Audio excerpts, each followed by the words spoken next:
Hi, I'm Emily, and I'm proud to call myself a young carer. I used to hold a very active caring role during my mum's brief journey with terminal bladder cancer. I helped her with her personal care, as well as to take medication and cook meals. In addition to this, my mum grew more and more comfortable with confiding in me about her worries regarding her illness, and especially about how the rest of the family were coping. This close bond that we shared made my caring role so much more bearable. Although it could be said that I was my mum's main consistent carer, my granny, granddad and dad all helped out too, so that I could regain a sense of normality, or even just so that I could spend time with my friends, like any other young adult my age.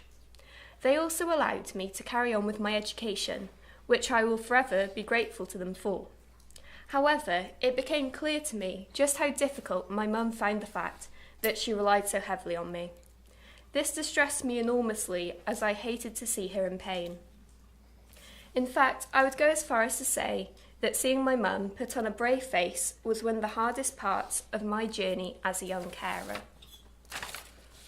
My mum would sometimes be rushed into hospital, either for treatment or because she had collapsed. This was difficult as it took its toll on both her as well as the rest of my family. Since my mum's diagnosis, I always felt that I had to be the strong one and support my family, when really I knew I needed to care for myself for a while. After all, how could I care for my mum if I wasn't ready to care for myself? This is one of the main things that speaking out about my role has taught me. Unfortunately, my mum's brave journey with her cancer ended on the 18th of February last year. She was surrounded by my family, and apparently she was watching Harry Potter at the time. Since then, my caring role has changed. Now I care for my younger brother Jack, who has autism. I mainly help him on an emotional level to cope with our mum's death. His autism makes this especially difficult.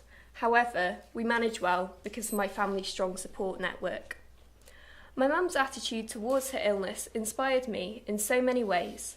Her sheer positivity to life was incredible. In fact, I'd like to end my story with the last thing that she said to me. She said, "Emily, make sure you go out there and do everything that you want to do, because you never know how life will turn out."